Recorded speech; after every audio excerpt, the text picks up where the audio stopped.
Bom, uma boa noite a todos, mais uma vez. Nós vamos conversar um pouquinho mais sobre essa matéria tão importante que é a do direito internacional privado no mundo globalizado, onde há multiplicidade das relações de comércio internacional e uma concorrência muito grande pelos grandes mercados econômicos mundiais.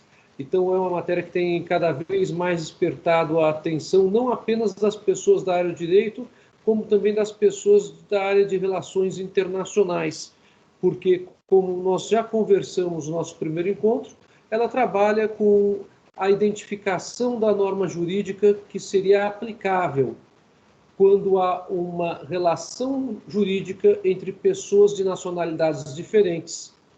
E não é uma questão pura e simplesmente de se decidir por um lugar ou por um outro. Na verdade, o direito internacional privado ele trabalha com a identificação da solução técnico-normativa ou da indicação da norma técnico-jurídica aplicável a uma situação em concreto. Então, o direito internacional privado ele tem a sua importância porque, ao mesmo tempo que garante a soberania dos Estados, que tem as suas normas de técnica jurídica a serem aplicadas, ele estabelece regras para que se interprete qual que seria a lei a ser utilizada. Se seria a lei do país, no sentido jurídico seria Estado, né? A, ou do país, no sentido jurídico Estado, B. Como a gente já conversou na primeira oportunidade, o direito internacional privado ele não se confunde, então, com o direito comparado, porque no direito comparado é que nós procedemos ao estudo analítico das formas de expressão do direito, da lei, dos costumes, da doutrina, da jurisprudência, dos princípios gerais de direito, que dizem respeito a cada um dos sistemas jurídicos que se quer comparar. Então, queremos estudar a união estável, como funciona no direito brasileiro, não vamos apenas ler o Código Civil, nós vamos ler toda a legislação civil aplicável a uniões estáveis, vamos verificar a orientação do Supremo Tribunal Federal quanto à ampliação da ideia da união estável da Constituição, vamos para a doutrina e para a jurisprudência aplicável quanto à união estável e seus efeitos, e também sobre dissolução de união estável. E aí, visto isso no direito brasileiro, comparamos a união estável com outro sistema jurídico. Por exemplo, um dos sistemas jurídicos de direito muçulmano, onde o homem ele pode ter a relação não com apenas uma mulher, mas pode ter até 4 casamentos concomitantes oficiais perante o Estado, e pode, em determinados países muçulmanos, adotar ainda tantas concubinas quiser, desde que tenha condições de sustentar a elas, provando isso ao fisco. Então, depende realmente o que se entende por família, contrato e propriedade para fins de comparação. Esse estudo é feito no direito comparado. O direito internacional privado ele não se preocupa com esse estudo. Esse estudo ele pode e deve ser feito pelos escritórios de advocacia internacional, muitas vezes, para que isso ilumine o caminho, a estratégia a ser adotada na defesa do cliente A ou do cliente B. Mas a função do direito internacional, o objeto do direito internacional, é pura e simplesmente indicar a lei aplicável. E no nosso primeiro encontro, eu também procedi à diferenciação do direito internacional privado, que diz respeito a pessoas físicas e ou jurídicas de direito interno de mais de um Estado, portanto, de nacionalidades diferentes, com o direito internacional público, que este sim estuda as relações jurídicas entre os Estados e os organismos internacionais e estabelece um sistema jurídico próprio, independente do sistema jurídico de cada um dos quase 200 Estados que existem na sociedade internacional. E por isso que se fala no direito internacional público que o sistema jurídico de direito internacional ele constitui um supradireito, é um direito supranormativo. Não há hierarquia entre o sistema jurídico do direito internacional público e do sistema jurídico interno de cada Estado, mas existe uma relação necessária por conta da possibilidade ou não de recepção de tratados e costumes internacionais no direito interno de cada Estado. Esse foi o resumo da primeira aula, do nosso primeiro encontro. No nosso segundo encontro, nós falamos um pouquinho do direito internacional privado, lembrando que a ideia de direito internacional estava relacionada, historicamente, como é ainda hoje, ao grande critério da territorialidade, que eu estou aqui novamente escrevendo, como eu já fiz na semana passada. Só que esse critério da territorialidade, ele não foi suficiente com a expansão dos grandes chamados impérios universais da antiguidade. E aí, para simplificar a conversa, eu fui diretamente ao Império Romano, quando eu falei para vocês das situações incongruentes que existiam quanto ao fato do cidadão romano não nascer no território correspondente à cidade de Roma, mas nascer em um território dominado pelo Império Romano. E aí, certamente, vocês devem se lembrar, eu conversei com vocês que, na relação com os estrangeiros, em virtude da grande quantidade de povos estrangeiros, o Império Romano resolveu estabelecer um outro conjunto de normas que não era o ius sivi. O ius sivi ele era destinado ao civil, ao romano, propriamente dito. Mas estou me referindo ao conjunto de normas do direito dos estrangeiros, o ius gentium. Esses dois sistemas, o ius sivi e o ius gentium, eles não têm um paralelo forte com o que é o direito internacional privado hoje em dia. Porque nesses dois sistemas nós tínhamos a coexistência do ius sivi e do ius gentium, mas o ius gentium era o direito do estrangeiro e quase que sempre o estrangeiro conquistado pelo Império Romano. Então, diante disso, a relação entre Roma e o estrangeiro se dava pelo ius gentium. Roma tratava os estrangeiros segundo as regras do ius gentium. E havia, então, a situação do conquistador, o Império Romano, e do conquistado. Na sociedade internacional contemporânea, nós temos, muitas vezes, conflitos espaciais de normas. E é justamente por isso que existe o direito internacional privado.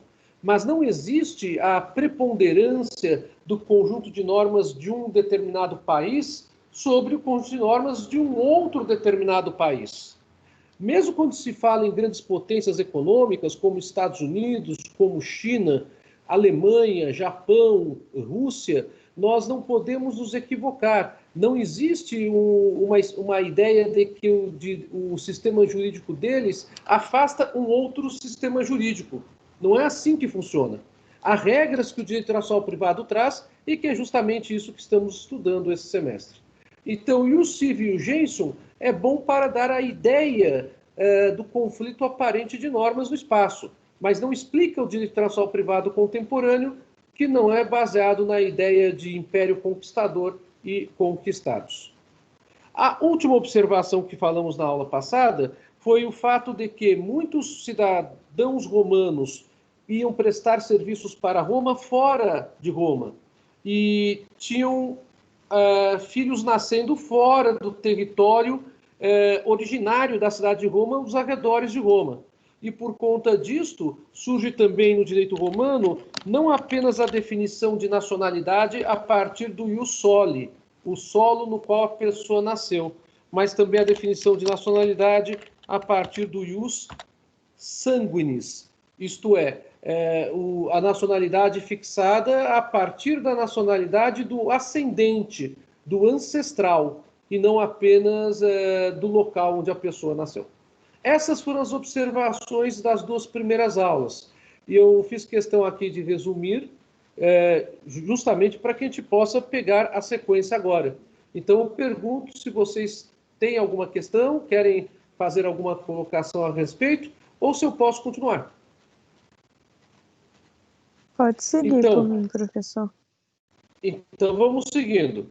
Bom, professor, com relação a essa... Pois não? Não, Quem só fala? tem uma... Guilherme. Pois não. Oi, Guilherme. Então, a serventia do direito internacional privado é dirimir possíveis conflitos espaciais entre normas, certo? Essa é a ideia. Entre normas que seriam aplicáveis para uma relação jurídica de pessoas de nacionalidades diferentes. Mas normas de direito privado ou incluídas aí também normas de direito público? Quaisquer normas.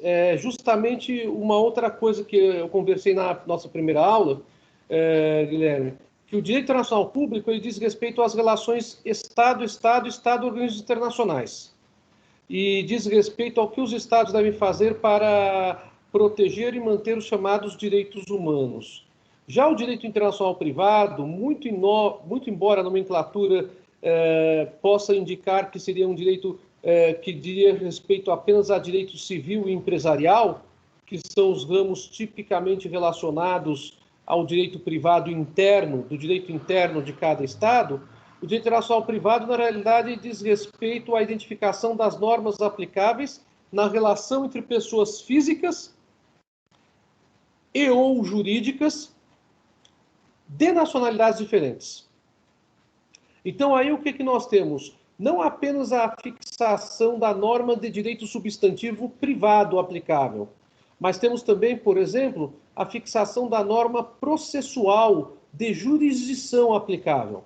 Qual é a lei processual que será aplicável para a fixação da competência internacional?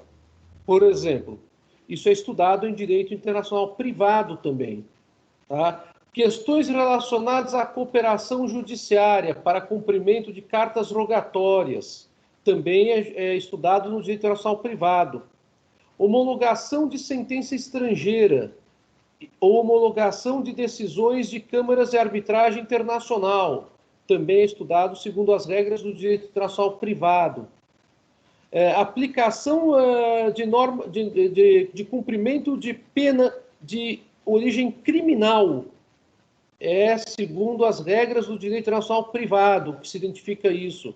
Então, perceba você, Guilherme, a expressão direito internacional privado não tem a carga apenas dirigida ao direito civil e ao direito empresarial. Entendi, professor. Por que, então, privado? O privado é por causa das nacionalidades diferentes de pessoas físicas ou jurídicas de direito privado, de direito interno. Tá? É nesse sentido a ideia da nomenclatura. Eu vou falar um pouquinho sobre a nomenclatura na aula da semana que vem, quando a gente vai terminar o estudo da teoria dos estatutos, que eu vou começar hoje. Tá? Isso é muito importante, essa pergunta do Guilherme, que vocês tenham em mente isso. E talvez aqueles que assistiram ao primeiro encontro nosso se lembrem que eu falei da necessidade de termos em mente que o direito internacional privado não é o direito internacional civil apenas, não é o direito internacional empresarial apenas. Ele é o direito internacional do trabalho, do consumo, do meio ambiente, do processo civil, do processo penal, do processo do trabalho, o penal e assim por diante. Bom, eu hoje vou continuar a matéria porque alguma coisa aconteceu com esse direito internacional por conta da queda do Império Romano. A gente tinha a ideia do conquistador com os impérios universais e essa ideia do conquistador ruiu quando ruiu Roma. E aí nós tivemos uma espécie de revival para aquela época. Como assim? Tudo aquilo que Roma havia conquistado foi se recolocando politicamente no território europeu, desde que não tivesse ainda sido completamente destruído por Roma. E então os bárbaros não apenas conquistaram Roma, mas os bárbaros eles voltaram a ocupar todos os territórios que eram ocupados pelos romanos. Ah, Senise, mas os bárbaros estavam ali enquanto Roma governava? Sim, mas os bárbaros não governavam senão sob a supervisão de Roma.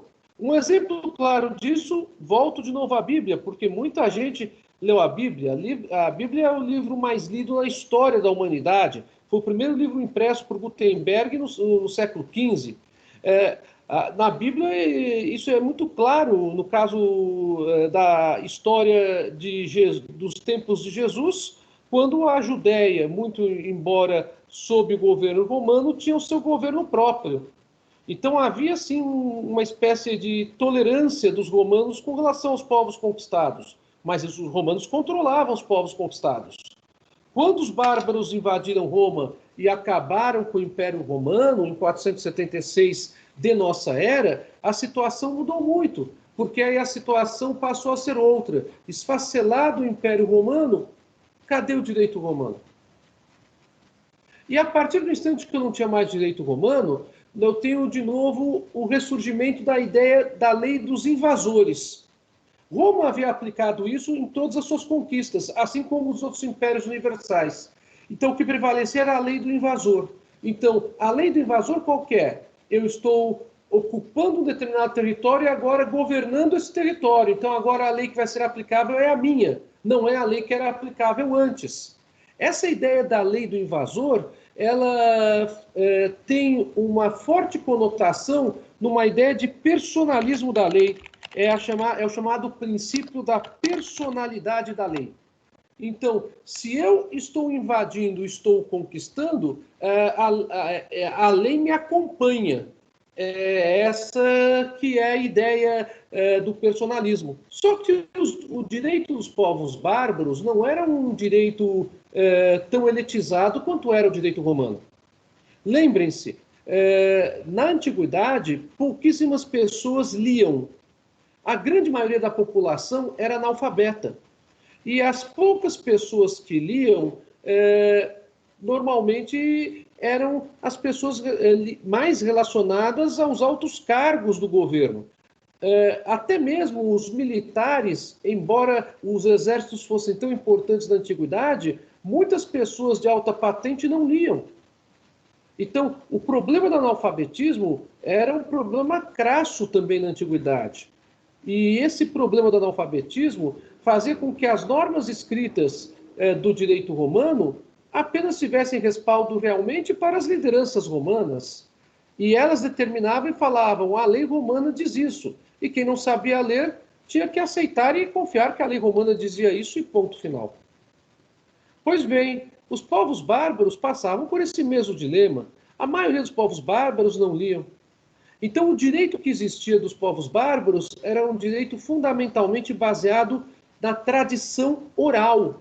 Era um direito que era transmitido de geração para geração através de normas verbais, que os líderes dos clãs, das tribos e dessas comunidades bárbaras passavam aos seus filhos e passavam a homens de sua confiança.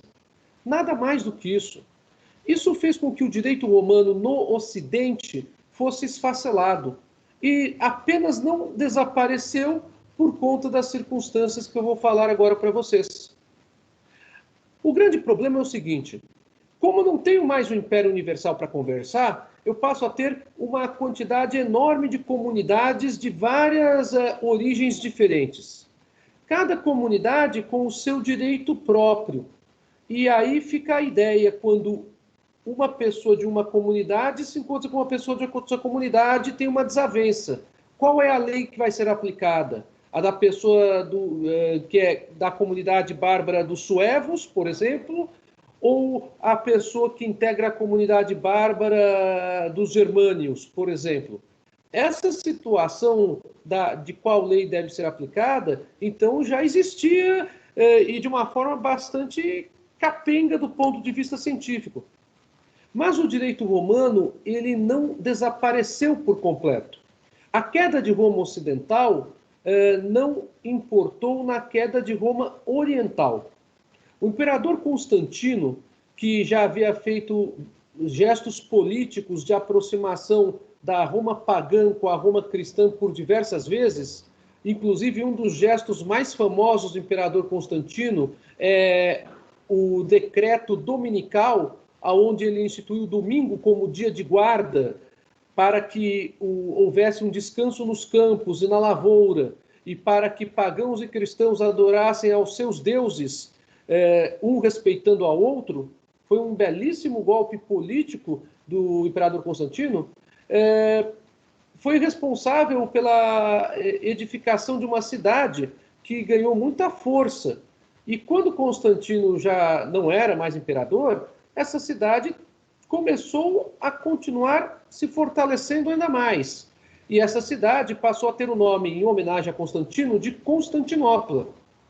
Constantinopla, ela continuou com todos os rituais jurídicos romanos e com todo o direito romano. Só que Constantinopla era conhecida como Roma do Oriente. Então, o Império Romano do Oriente, ele não caiu com a invasão dos povos bárbaros a Roma, mas ele subsistiu até 1453, quando caiu perante os turcos otomanos. E aí inicia-se a chamada Idade Moderna na história. Então, o direito romano não foi destruído, mas ele foi mantido. Um outro ponto que gera a manutenção do direito romano é um ponto que se deve a uma instituição, a Igreja. Se não fosse a Igreja, nós não teríamos certamente o direito ocidental da maneira pela qual nós conhecemos.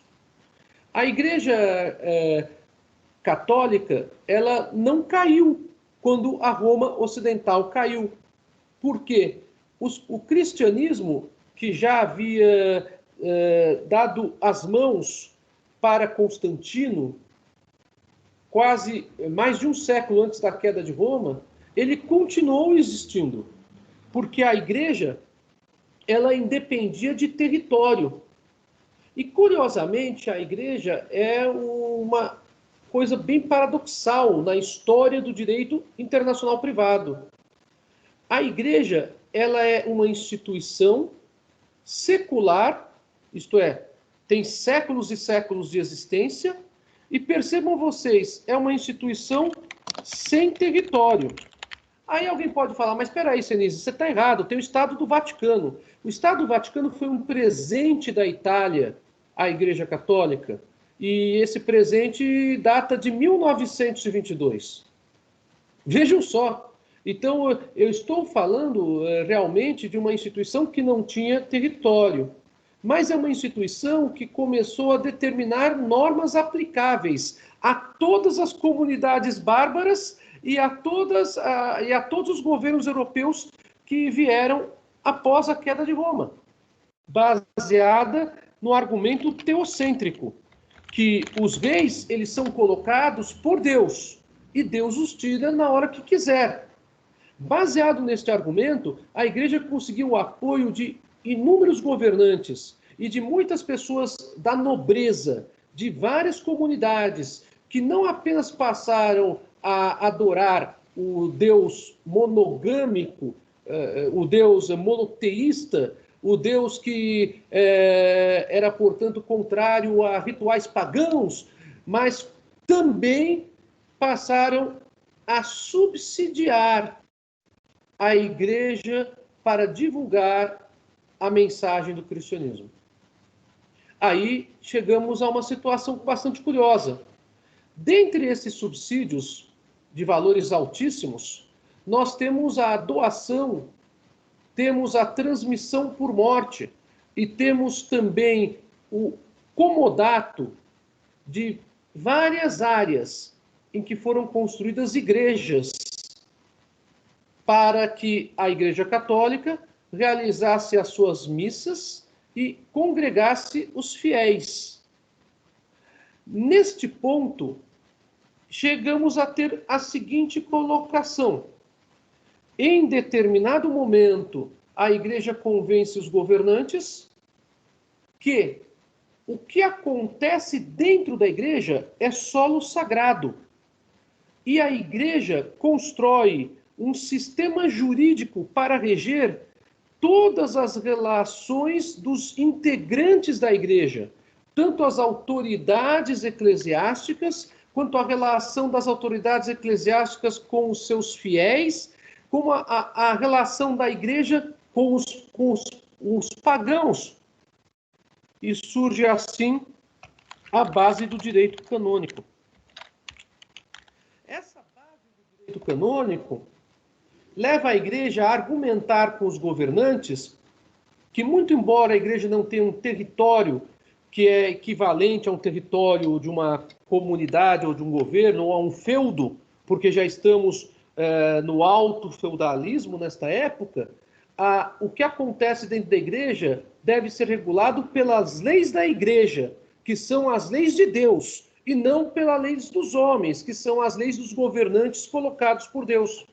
É justamente por isso que vocês veem em vários filmes, até em desenhos animados, pessoas que fogem de soldados e de exércitos e obtêm refúgio na igreja.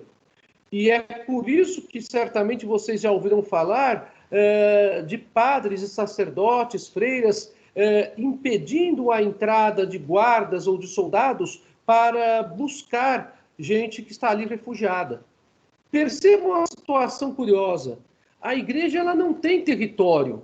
A igreja ela não é um feudo, a igreja não é um governo, mas a igreja passa a ser tratada pelos governantes da Idade Média como sendo um governo autônomo, como tendo leis próprias diferentes das leis de cada governante e deveria ser respeitada por conta disso. Surge, então, nesse sentido, uma ideia bastante curiosa e que a igreja traz com o direito canônico. É a igreja que restaura o direito romano no Ocidente. E restaura de que forma? Restaura justamente com a elaboração de um sistema jurídico de normas escritas, que vai justamente na contramão dos povos bárbaros, mas o que gera um sentido de evolução muito grande, mantendo a tradição romana naquilo que ela, a igreja, considerava útil, porém, trabalhando com os postulados do direito romano numa perspectiva eminentemente cristã. Então, nesse sentido, é que a igreja restaura o direito romano no Ocidente e coloca os principais intelectuais para trabalharem com isso. E muitos desses intelectuais passam a ser responsáveis pela elaboração de várias anotações e de vários comentários, principalmente ao Corpus Iuris Civilis, do imperador Justiniano. Eu estou me referindo aos glosadores.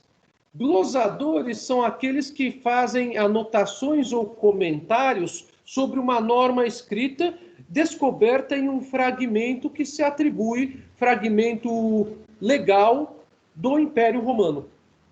E os glosadores, eles passam a ter um prestígio muito grande, não apenas perante a igreja, como também perante os governos seculares. As comunidades que eram governadas por líderes católicos, muitas vezes se utilizavam dos glosadores para que os glosadores decidissem causas judiciais, porque nós não tínhamos a figura do juiz, né? Então, quem que era o juiz? O juiz era o próprio governante. Quando não era o próprio governante, era uma pessoa que o governante chamava da sua confiança para governar, ou melhor, para julgar o caso. Parece que tem uma pergunta aqui. Não, não tem. Então, essa ideia, a Leila reagiu à minha resposta. Algum comentário, Leila, ou tudo bem? Não, eu só deixei um like. Ah, então tá bom, obrigado. Então, o que acontece? Pode deixar o like, eu gostei do like. Então, o que acontece? Essa ideia é isso. Essa ideia da igreja é uma ideia bastante interessante, porque a igreja acaba inspirando os governos seculares a se valerem dos glosadores para julgar as causas locais quando os governantes não quisessem trabalhar com isso. Gente, já deu para entender o que acontecia então, né? As causas locais passavam a ser julgadas pela igreja. A igreja passou a ter um poder tremendo, inclusive na administração da justiça das comunidades bárbaras e dos feudos que ali se dedicavam ao catolicismo. Bom, essa situação... A Isabela está querendo fazer uma pergunta. Isabela, pois não? Levantou a mãozinha que eu vi aí. Oi, professor. Peraí, o meu microfone está meio esquisito. Não, eu queria falar que a igreja julgava as causas e ela julgava daquela forma inquisitiva, né? Eu lembro que em processo penal a gente aprendeu as formas diferentes que tinham de fazer o processo e o jeito que a igreja julgou, então o jeito que durante muito tempo o direito foi julgado foi de forma inquisitiva, né? Exatamente. É engraçado porque na época dos romanos não era necessariamente assim, eles tinham um outro método. Então é como se isso tivesse se perdido durante esse tempo da queda do Império e fosse retomado depois só na Idade Moderna, né? Quanto à questão do como julgar, do procedimento, não tenha dúvida. Porque a igreja, ela se entendia como governada pelo Papa, e o Papa como sendo o representante único de Deus na Terra. Então, o conceito da igreja é que os governantes seculares, eles devem respeito ao Deus católico. Estou me referindo à Idade Média, por gentileza, tá? Para não ter nenhum problema com vocês, de compreensão do que estou falando. Mas ao Deus católico, cujo representante era o Papa. O que quer dizer na prática? O Papa, ele mandava os seus emissários, cardeais, bispos, arcebispos, conversarem com o governo local quando ele próprio não conversava. E o governante local, ele tinha uma margem de liberdade para tomar decisões, desde que essas decisões elas não fossem contrariadas pela igreja. Porque o governante, ele se submetia à igreja. Então, aí vem aquela ideia, eu não tenho a ideia mais do processo romano nesse período, porque para a igreja o processo romano ele tem uma utilidade até um determinado ponto, mas não tem uma utilidade de ter algumas garantias que depois o processualismo moderno reconquistou ou criou. Isso mesmo. Professor? Outra pergunta? Oi, Isabela. Desculpa. Peraí que eu vou lembrar agora, porque eu esqueci, eu fiquei animada. Que bom! Que a gente estava falando do processualismo, e como voltou, e a igreja. E que é interessante pensar que, exatamente, à medida que você tem os estados modernos, né, você tem os estados ficando mais fortes e dependendo menos da igreja, para conseguir governar e ter uma posição estável, você começa a ter eles reassumindo a parte do julgamento e de como fazer a própria lei, chegando até o máximo, né, da Inglaterra, literalmente chutar a Igreja Católica e criarem a religião deles unida e concentrada no chefe de Estado. Sim. O teu comentário é um comentário bem pertinente. Realmente, essa é uma das linhas, sim, do que gera esse aspecto de ruptura. A insatisfação dos governos com várias medidas que a igreja passou a manter em caráter de imposição dentro de um modelo teocêntrico, né? No caso da Inglaterra, além desse problema relacionado à liberdade individual, que é o pano de fundo da discussão religiosa do anglicanismo com o catolicismo, a gente tem um outro aspecto ainda, que é o próprio aspecto pessoal do Henrique VIII, porque a igreja ela era absolutamente contrária aos vários casamentos que o rei fazia após matar as suas antigas mulheres, né? A igreja não via com bons olhos isso. E também existe outro aspecto, que é o aspecto do surgimento da Reforma Protestante, né? O surgimento da Reforma Protestante é motivo, inclusive, da origem da mudança do direito internacional público quanto à mentalidade, né? Com o Tratado de Westfália, no final da guerra entre católicos e protestantes naquela região, que é uma guerra religiosa, que se fundam as novas balizas do direito internacional público como sendo um direito internacional não fundado no direito de guerra, mas fundado no direito à paz e na guerra como exceção, né? Então percebam que a igreja ela acaba sendo protagonista de várias situações, sim, no direito internacional, tanto no público quanto no privado, que eu agora estou lembrando para vocês. Outra pergunta, gente? Muito boa pergunta, Isadora, gostei. Ótimo. É muito mais legal a gente bater papo, pelo menos eu penso, aí fica menos cansativo para vocês. Bom, então vamos continuar. Se agora a gente já sabe que a igreja tem esse papel todo, a gente tem que trabalhar com a situação do feudalismo, né? porque eu estou falando da construção do direito canônico e da influência da Igreja sobre os governos e comunidades locais, mas, ao mesmo tempo, eu estou falando sobre o surgimento de um outro modelo econômico, que é o modelo feudal. O modelo feudal, ele gera, por assim dizer, um sistema de maior proteção às pessoas que queriam ficar sob as ordens do suzerano, porque havia uma insegurança muito grande com a queda do Império Romano. A queda do Império Romano não gerou apenas o esfacelamento de um sentido de império universal e o revival das comunidades bárbaras independentes, mas também gerou a perda daquele sentido de segurança que existia, pelo menos nos relatos históricos, vamos assim dizer, quanto ao controle que o exército romano fazia nas suas estradas. E então as pessoas elas começaram a se sentir bastante inseguras por conta de assaltos e por conta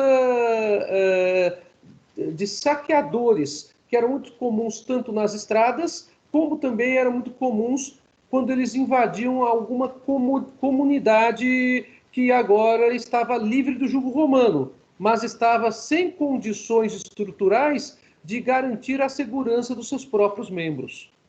Essa ideia da insegurança fez também com que o feudalismo se fortalecesse.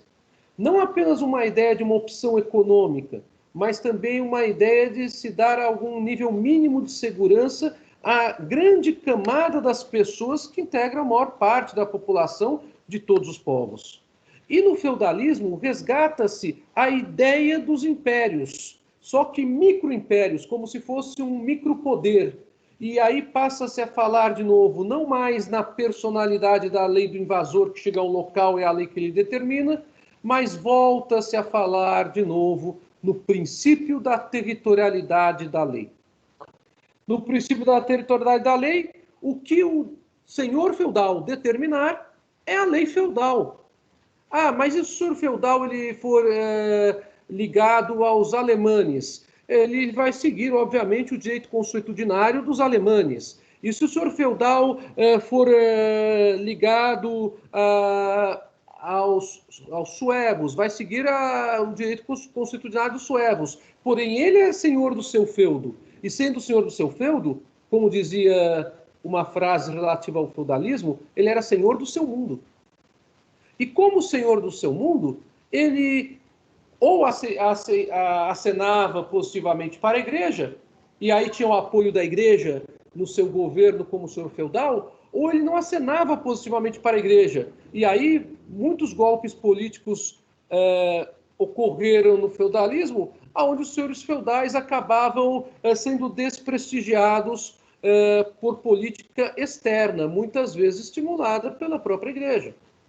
Então, essa história do feudalismo ela é muito importante porque ela não apenas impõe um novo sistema econômico para a Europa, como a gente aprendeu desde o ensino médio, como se lembra nas faculdades, mas também porque o feudalismo representa um novo sentido de segurança para quem está dentro do feudo, e porque o feudalismo representa um novo senhor do seu mundo, isto é, um direito à parte. Então, nós temos vários feudos que são todos de origem, por exemplo, do direito consuetudinário germânico, que tem seu direito consuetudinário próprio, derivado desse direito consuetudinário. Imaginem a confusão que isso dava. Mas isso existia justamente para quê? Para, em primeiro lugar, isolar os que habitavam dentro dos feudos. Quem habitava dentro dos feudos raramente saía do feudo. E quando saía do feudo, ele saía apenas para fazer alguma atividade previamente autorizada pelo senhor feudal ou por a pessoa que o senhor feudal desse poderes delegados para autorizar essa atividade. A pessoa que morava no feudo, ela se submetia completamente ao senhor feudal e submetia normalmente ao trabalho agrícola. E então era, portanto, o chamado vassalo. E o vassalo ele devia o pagamento da corvéia por aquilo que ele conseguia colher para o senhor feudal. Isso vocês também devem se lembrar muito bem. O que acontecia? nesse sistema, há uma redução muito grande da relação entre pessoas de nacionalidades diferentes, aqui entendido de feudos diferentes. Mas, excepcionalmente, uma pessoa que não era do feudo aparecia ali do nada. E essa pessoa, às vezes, aparecia sem uma carta de recomendação de um senhor feudal ou de um governante de algum outro lugar. Pura e simplesmente aparecia para procurar refúgio, para procurar água, procurar comida, água para si ou para os seus cavalos, para quem estivesse acompanhando ela. E esta pessoa deveria ser recebida para ser aceita no feudo. Ela não podia pura e simplesmente entrar no feudo graciosamente, sem que ninguém observasse. Alguém observaria por uma questão de segurança do próprio feudo, por conta dos riscos de invasão que eram bastante comuns naquela época. Diante disso, aí eu tenho que discordar de alguns autores que eu respeito muito em direito internacional privado. Não são todos que falam o contrário do que eu vou falar para vocês. Mas eu discordo justamente com base em historiadores. E há um livro que não é de direito e que elucida muito isso que eu vou falar para vocês agora, que se chama O que é Feudalismo? O livro é de um historiador francês chamado Gans Huff, Feudalismo. Esse livro ele narra como um estrangeiro era recepcionado dentro do feudo. E agora eu vou falar uma coisa que pode ser surpreendente para alguns aqui. O estrangeiro, quando ele entrava no feudo, ele iria ser recebido pelo senhor feudal ou por alguém que ele autorizasse. Ao chegar na presença do senhor feudal ou da autoridade responsável, ele deveria necessariamente se ajoelhar e depor as armas que ele levava consigo.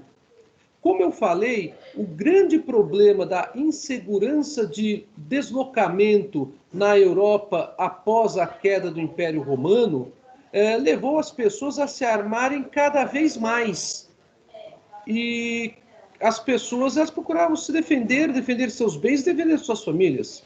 Então, se o estrangeiro estava entrando no feudo, ele deveria demonstrar para o feudo que ele estava ali entrando para ser leal, isto é, para não saquear, para não estuprar as mulheres, para não roubar mantimentos. Ele iria ser leal com o senhor feudal e com os integrantes do feudo. Por isso esse gesto simbólico existente na boa parte dos feudos da Europa Central e da Europa Oriental nessa época. O senhor feudal, então, verificando que o estrangeiro estava querendo demonstrar lealdade, o senhor feudal, então, ele tem duas saídas básicas. A primeira, expulsar o estrangeiro porque não se sentiu bem com a presença do estrangeiro ali, ou matá-lo até. E ele poderia fazer isso até mesmo com a arma que o estrangeiro havia deposto ao chão, na frente do senhor feudal. Ou ele poderia aceitar o gesto de lealdade do estrangeiro, demonstrando a confiança no estrangeiro.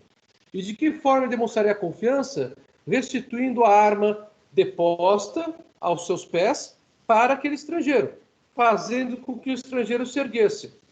E aí, ouvindo a história do estrangeiro e determinando o que fosse cabível para aquela situação. Bom, para quem gosta de direito civil, este é um prato cheio. Eu estou falando aqui do surgimento histórico do princípio da boa-fé objetiva no direito germânico. Eu estou me referindo a algo que, segundo Gans Huff, em seu livro O que é Feudalismo, corresponde ao ano 900 até o ano 1000 de nossa era. Por isso que, respeitosamente, eu tenho que discordar daqueles que falam que não existiam normas de direito internacional privado nessa época. Existiam. Nós podemos até falar de mais um grupo de normas, além desse grupo de normas do refúgio e do acolhimento de estrangeiros em feudos. Eu estou me referindo às normas do comércio marítimo internacional. Eu já havia lembrado para vocês aqui da força dos fenícios no comércio de mercadorias e especiarias no Mediterrâneo. E também da indicação dos fenícios a se utilizarem da lei da bandeira do seu país ou do país de origem do qual viessem para ser aplicável a um contrato de compra e venda de mercadorias que eles deixavam no porto, se não houvesse qualquer impeditivo do governante local quanto a isso.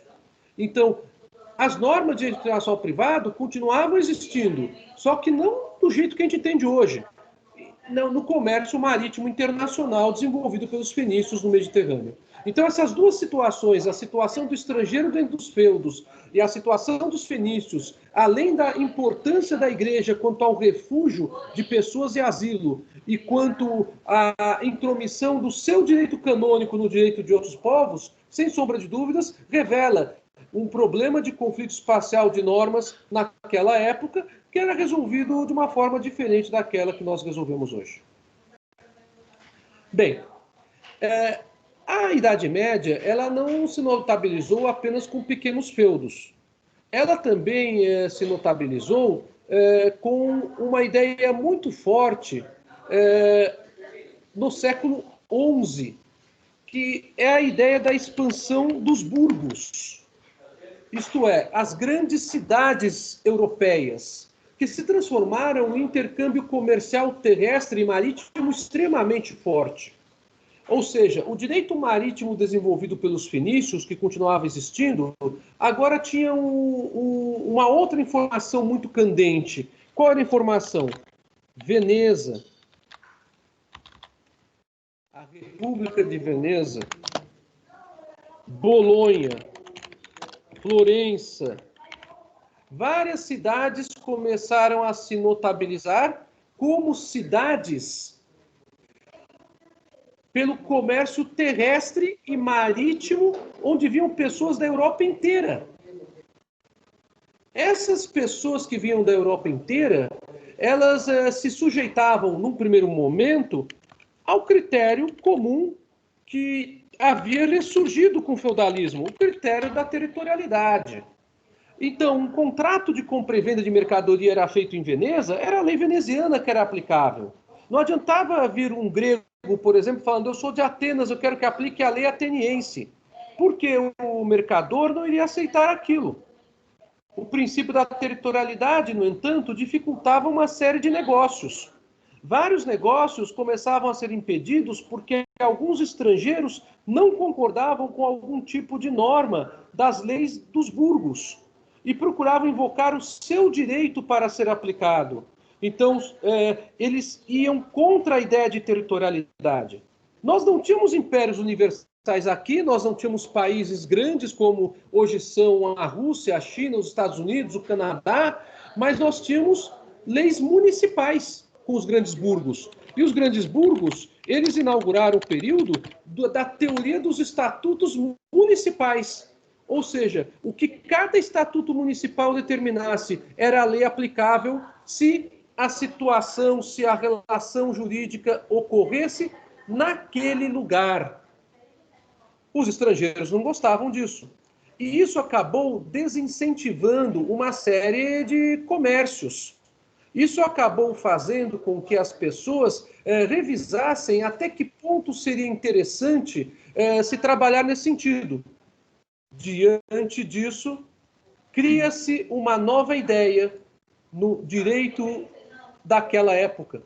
E qual que é essa nova ideia criada no direito daquela época? A Isabela quer fazer uma pergunta, já vou dar a palavra para ela. A ideia é a seguinte: vamos estabelecer o Estatuto da Liberdade Comercial, o Estatuto da Liberdade Contratual. Nesse estatuto, nós vamos fugir da regra da teoria dos estatutos municipais e podemos, então, com base no princípio da fé jurada, que é algo parecido com a ideia de autonomia da vontade, mas não é a mesma coisa, porque o princípio da fé jurada é o princípio pela simples palavra, é a palavra de honra. É como se fosse um acordo de cavalheiros, pura e simplesmente. Pelo princípio da fé jurada, a lei que regerá determinada aquisição de mercadorias será esta que nós vamos determinar. Como assim esta que nós vamos determinar? Não vai ser a lei ateniense? Não. Não vai ser a lei do município ou do burgo onde está sendo celebrado o contrato? Não. Não vai ser a lei do veneziano que estava ali vendendo a mercadoria? Não. Eles simplesmente poderiam estabelecer uma lei própria. Essa é a ideia, uma lei própria, está errado. Essa é a ideia do Estatuto da Liberdade Comercial. E esse estatuto ele teve como primado o princípio da fé jurada. Agora, apenas para abrir a pergunta para a Isabela, me permite só mais um instantinho. Aqui nós temos a grande evolução de vários institutos do direito. Hoje eu já falei para vocês da boa-fé objetiva. E agora eu vou falar para vocês de um que vocês conhecem do direito contratual, a cláusula de eleição de foro. A ideia de cláusula de eleição de foro, ela diz respeito a um juiz que será competente para julgar. Mas a cláusula de eleição de foro não era a única possibilidade que o Estatuto da Liberdade Comercial dava aos comerciantes nos grandes centros comerciais da Europa, da era medieval, como também a cláusula de eleição do direito, que é algo que nós temos até hoje no direito internacional privado também, a cláusula de eleição do direito substantivo, isto é, qual direito vai ser aplicável para o contrato de compra e venda celebrado entre um veneziano e um ateniense na cidade de Bolonha? Será o direito bolonhês, o direito veneziano, o direito ateniense ou ainda o direito do Estatuto da Liberdade Comercial?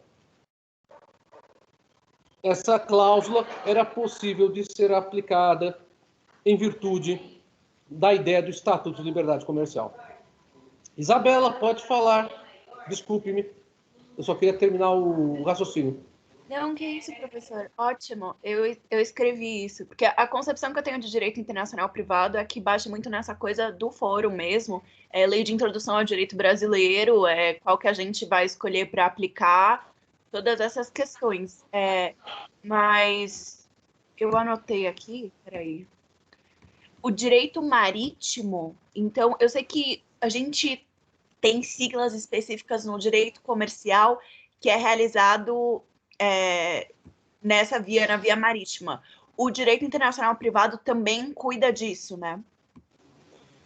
O direito internacional privado ele tem que cuidar disso, porque toda vez que nós temos relação de nacionalidades diferentes, eu posso ter a necessidade de identificar a norma jurídica aplicável.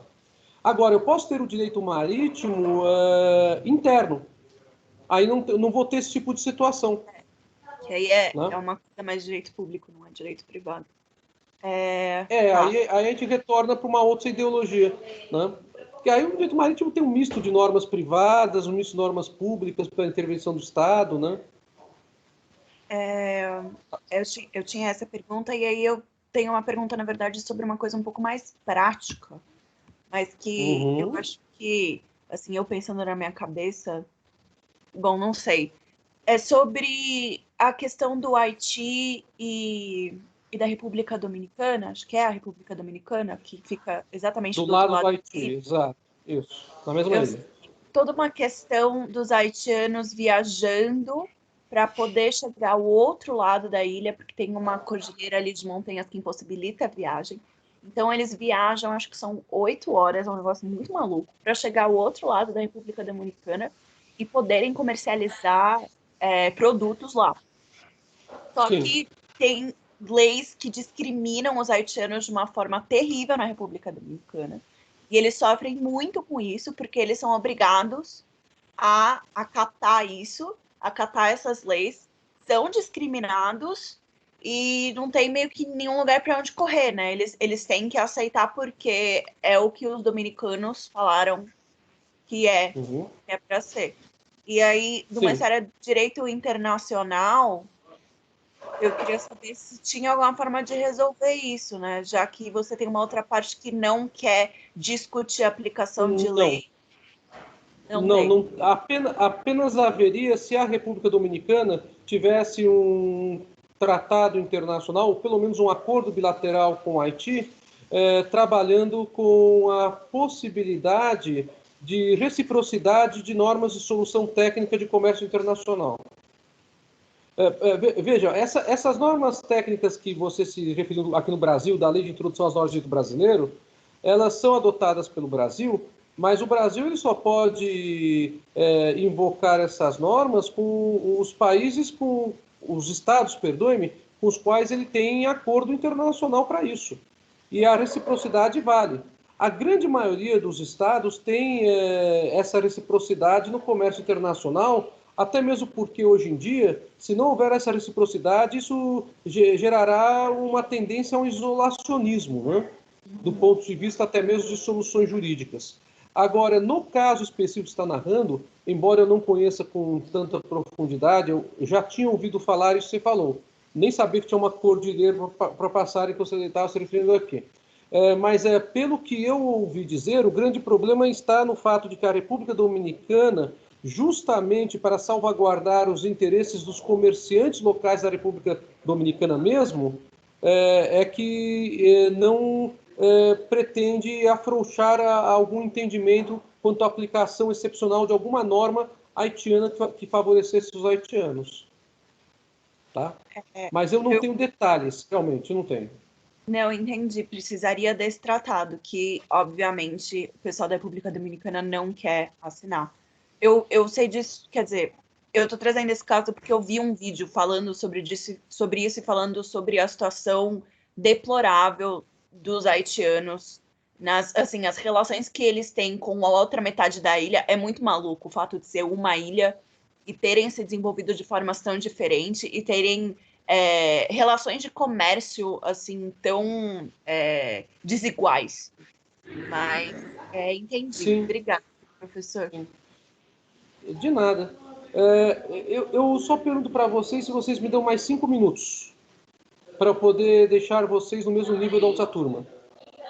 Posso, pessoal? Lógico. Então vamos lá. Bom, é que eu passei um pouquinho no meu horário hoje, que eu fiquei um pouquinho entusiasmado. Isso é legal, isso é bem legal. Bom, aliás, Isabela, né? Isabela, depois você dê o link desse vídeo para eu dar uma assistida nele, eu fiquei interessado. Se você puder fazer a gentileza, eu te agradeço. Sim, o vídeo é inteiro em inglês, eu peço desculpa, mas eu coloco, se não tiver nenhum problema para você. É de um canal muito interessante que faz vídeos muito bem feitos, com pesquisa, não é tirado do nada.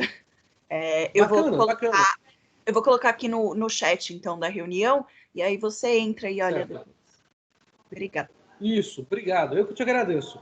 Bom, como a gente pôde perceber na aula de hoje, a dinâmica da evolução do direito internacional privado é uma dinâmica bem diferente do que de uma ideia pura e simplesmente rasa, linear, e que muitas vezes o aluno mesmo de graduação acaba não tendo uma impressão um pouco mais forte por ausência de oportunidade do professor em expor isso às vezes, né? E é muito importante isso, porque todos esses conceitos que eu estou falando para vocês, nós vamos falar como eles funcionam no Brasil, no nosso direito brasileiro. Todos esses conceitos que eu estou falando para vocês aqui. Então, vejam só a situação como ficou. Em virtude da influência da igreja, eu havia falado para vocês que as comunidades bárbaras haviam se utilizado até mesmo, muitas vezes, dos glosadores para decidir causas, lembram? E um dos principais glosadores, e que há autores que até se arriscam em dizer que ele seria o grande pai do direito internacional privado, é um glosador que ficou muito famoso na época dele. Eu estou me referindo ao século XII. Eu estou me referindo a Áudricus.